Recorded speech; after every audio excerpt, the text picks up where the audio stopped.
Hey friends, how's it going? Well, welcome back. I know late submission here on a Thursday night. You'll probably be seeing it Friday.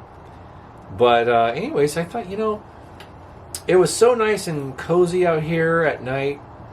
I might as well do another video out here since it's so much quieter and peaceful, actually.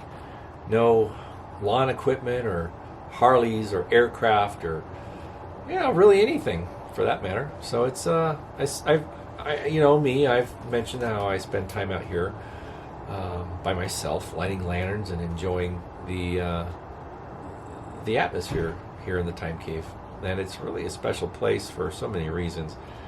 But, I had a small little request from one of my very special subscribers. And I was talking with her, and she says, nighttime's a pretty cool thing. It's really neat out there. And you get to see the lanterns really glow and perform, and that's very special. And I says, you're right. It is special. So she appreciated the evening content, and I thought I'd do a repeat out here in the evening. So sorry for the delay, guys. I thought it'd be nice, and I've had a pretty busy day. This week's been rather busy in general. I thought, I'm going to come out here tonight and do some content for you all. Sorry you'll be watching it tomorrow, but at any rate, it's still weekly content. And hope that you'll enjoy this episode, because we're going to reveal my personal favorite out of the top 10 that I was sharing. And this one is going to be a very special lantern. I hope that you'll enjoy it. So right now we are burning something that I also really like. And I just got this back from John Chittum. He repaired it. It's the Deets crystal, single wire. Yeah. Isn't that beautiful? I love this thing. It's just a beautiful, beautiful lantern. I know I have a Deets 98 globe in it. It might be a little post-period, but let me just say, that is a cool globe. Beautiful thing. The crystal's a great lantern. And I don't really burn this one enough. I don't. But you know what? The more you burn it, the more it just doesn't seem as special anymore. And also, I'd say that it's probably best not to burn these really old lanterns on a regular basis, because, it does cause the metal to expand and contract as it cools down. And, it is subtle wear and tear on something that's 130 years old.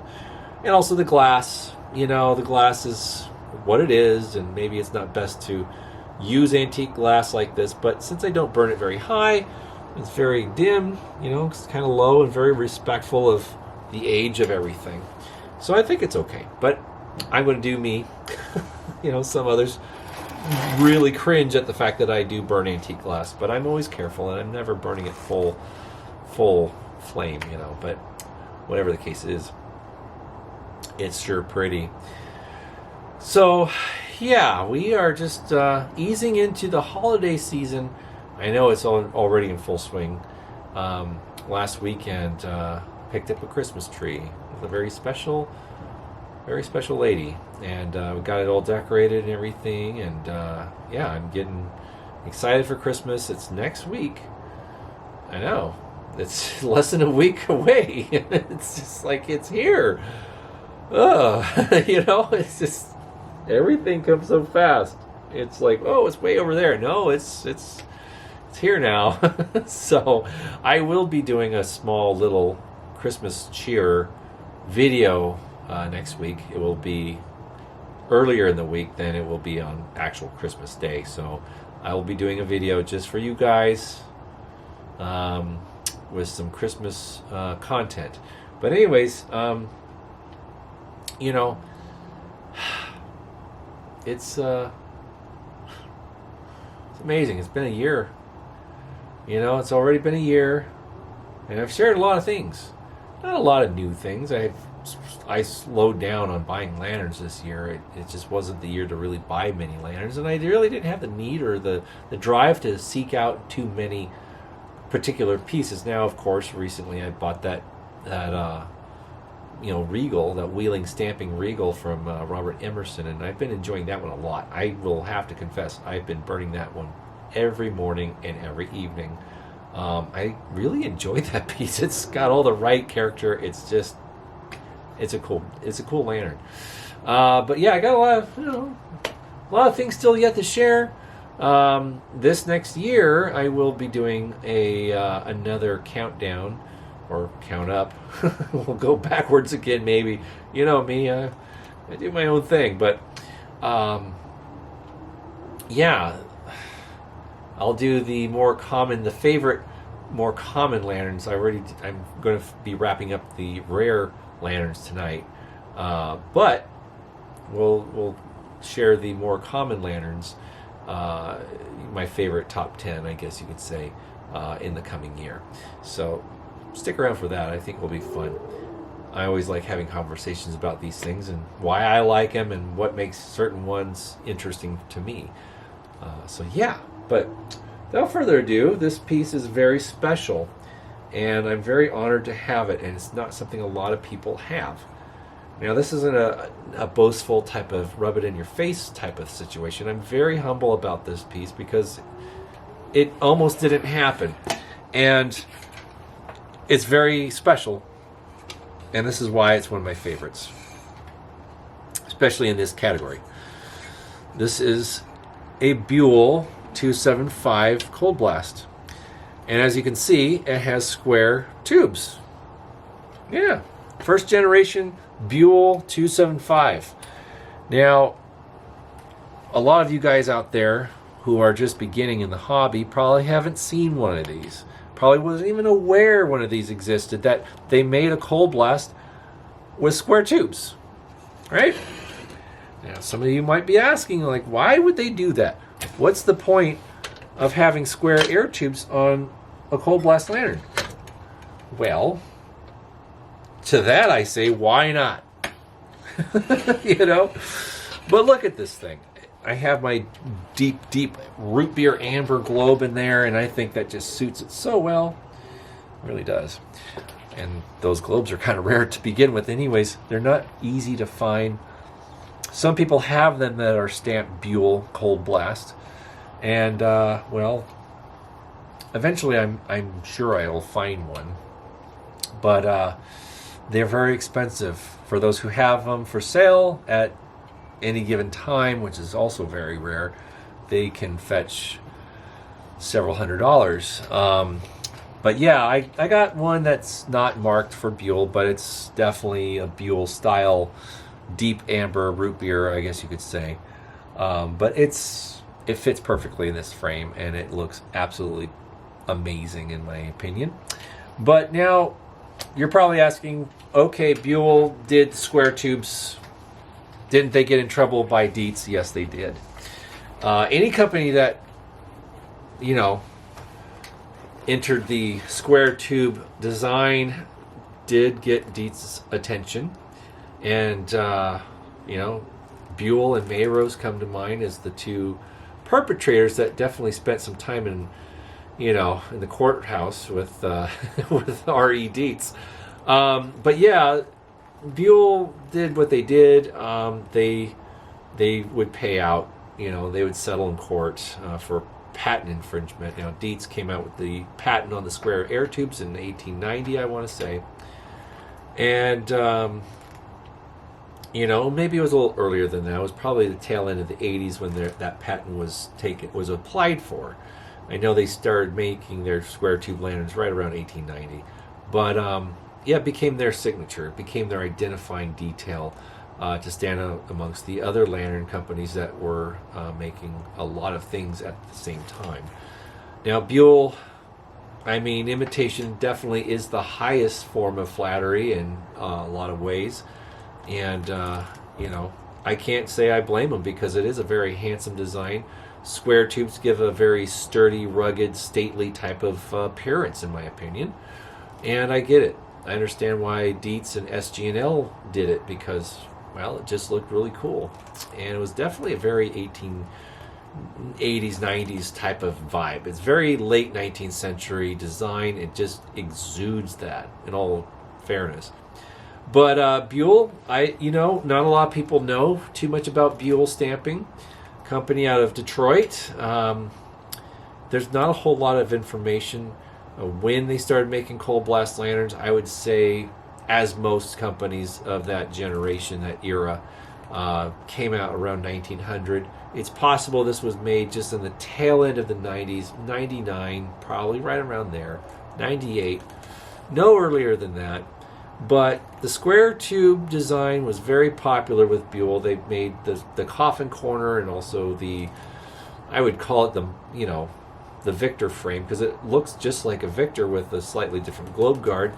And Bule had several lanterns that they made that had the square tube design through the 90s. And they added the extra corners to try and avoid any conflict with Deets, and maybe that was successful. I don't think it really was. But they definitely went the rounds with Deets for infringing on their precious square tube design. But at the tail end of the 90s, early 1900, everyone's getting into the cold blast game. Well, Bule offered a cold blast lantern, and it was this one. And they came in two varieties. And I believe the pin lift design was the first. That's right, they offered a pin lift. Now, there's only two examples I've ever seen posted online. One was belonging to Mark, and he's definitely the resident Bule collector. And the other one was from another newer collector who found it in an antique store or something like that. And he wasn't aware what he found, but he bought it anyways, and he was sharing it with the group. And I'm like, holy crap, that's another pin lift. I've never seen another pin lift cold blast from Bule besides the one that Lantern Joe had that he sold to Mark. But it's really kind of crazy to see some of this stuff still turn up in the wild. Look, a lot of collectors have procured much of this stuff, the obscure stuff, so when it comes up for sale, it's mostly from another collector who's letting the community have an opportunity to own something like that. Now, the pin lift design, to my understanding, was first, but it might have coexisted with the side lift, because the exterior or outside side lift definitely is a 1900 type of invention. It's possible that this lantern dates to right around 1900, maybe 1901, not much later than that or earlier. But the pin lift is definitely the most obscure Bule 275 square tube out there. I only know of two, and I think most of the community is only aware of two as well. But the side lift, the exterior side, outside side lift example like this is definitely rare as it stands. I only know handful of guys that own one. Some own two. It's just that obscure. They don't turn up like ever. They really don't. There was a kind of a real sad looking piece that did surface on eBay I think it was a year and a half, 2 years ago, and it was intact, but the fount skirt was really rusted out, and it was, I guess you could say, more or less a parts example, but someone did buy it, and they did swap out the founts, and they saved it. Now, the fount that they picked was an unmarked Burger fount, I believe. And it looked fine. It looks great. There's nothing wrong with it, because the fount on this is unmarked. It doesn't say Bule, doesn't say Cold Blast or anything. It's only stamped up here. Now, if you take a look at this, you'll see that the baffle is stamped and perforated, little diamond detail. It's very unique. Offers excellent ventilation, more fresh air, and these tubes are quite substantial. It offers a great delivery of air to the burner in the good old manifold. The manifold there. But I've had a clear globe in this lantern before, and it's a great performer. It produces a lot of light. It can be a very bright lantern when I don't have this globe in it. But of course, this is very soothing and very, it's very cozy. And I don't use these lanterns really to see by much when I burn them at night in the apartment or out here. It's mostly just for atmosphere. But and also with a globe like this, it's very expensive. You don't want to go too high. It could cause a crack or some kind of whatever. Now this is a flash globe. It's not cast color, so it's flashed originally a clear globe with the color applied to the inside, as you will know. So that's why I don't mind burning it ever so often. I don't burn it often, but anyways, this would be, or is, my favorite rare lantern is the square tube Bule 275. Now, for those who are watching this video and like, you want one, well, be patient. You never know when one will turn up. They still are coming up out there in the wild. You never know what kind of estate is liquidated and one will turn up, either at a yard sale or a flea market or a swap meet or whatever, or what have you, or even eBay. They do surface, and be prepared, because usually when they do surface, they go for a lot, especially at auction. They can go for $1,000 plus. I didn't pay that for this. I paid enough, but it was more than I typically spend on a kerosene lantern. But I did sell several in my collection to afford this one, because I knew I had to have it. I wanted one for a year and a half or more, and when I saw one posted, I'm like, oh, well, that has to happen. I need to have one of those. And I was fortunate to be offered this one. So yeah, it's in good hands, and the collector I bought it from just says if I ever get tired of it, just to send it back to him, and that's the agreement I have with that. But yeah, it's very special piece, and I love it. And definitely, I'm sure you're all saying, well, yeah, this would be Rob's favorite. Now, it's some of you might say, well, did other lantern companies make a square tube cold blast? Well, actually there were. They were Canadian lantern companies. Some of them did try out this square tube design with their cold blasts. And I think it might have been Ontario or Banner. I forget which brand actually did make one now. Canadian lantern expert and resident Canadian, which would be Drew Goff. He's got some beautiful things on his website, all about Canadian lantern stamping companies. And he's got some exquisite stuff. And let me tell you, it's bonkers. It's crazy because they're so unique and so, I would say, overly fancy, maybe to some people. The Canadians just kind of went hard into the stylized tubular lantern stuff. They had barber pole styled tubes and all sorts of different fun Victorian details to their cold blast lanterns, and it's not surprising why, because they wanted to compete with the other companies in their country. And they also used a lot of the details from American lanterns at the time, like C.T. Ham's double-walled baffle and all that stuff. They utilized some of that because they were outside of the country. They could kind of do that. But it's interesting how they took certain aspects, design features, from some of the companies down here, but maybe some of them, maybe we were copying them, maybe. Yeah, maybe so. But anyways, yeah, square tube cold blast, it's really kind of it's a very rare piece, and it's very rare to find one. And some people might say, well, that's just kind of weird, don't you think? I'm like, well, I mean, if you're used to just seeing round tube cold blast, yeah, it's different. It's not what you're used to, but let me tell you, when you get into this hobby, it becomes, more about the rare or obscure or unusual sometimes than what you're used to seeing. But that's what makes a collector, I guess you could say. But anyways, that's it. That's my personal favorite rare lantern. And yeah, I think I'm just going to keep on burning it for the rest of this evening while I,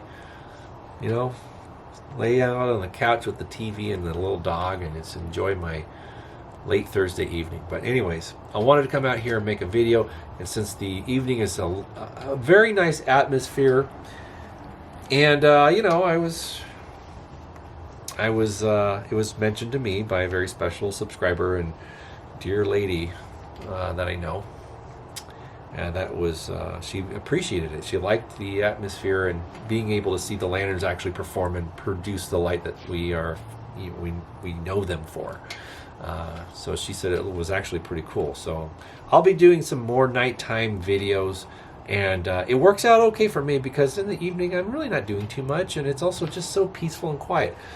Yeah, no Harleys, no leaf blowers, no airplanes, no garbage trucks or street sweepers, or you know, people walking through the alley on their phone, or any other number of distractions that do occur out here in the time cave during the day. So with that being said, thanks again for tuning in. I appreciate you guys. I will be coming at you early next week with a Christmas offering, and I hope that you guys will enjoy that as well. So please enjoy your evening, enjoy your lanterns, and keep your eyes out for this stuff. This stuff is fun. It's a lot of fun, and you never know what you're going to find. Just get out there and look. You might turn up something very special. Okay, guys, that's enough for me out here in the time cave. Take care and have a wonderful rest of your weekend, and we'll see you again next week. Bye-bye.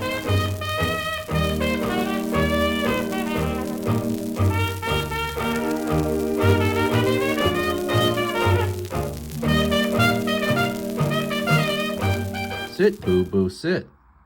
Good dog.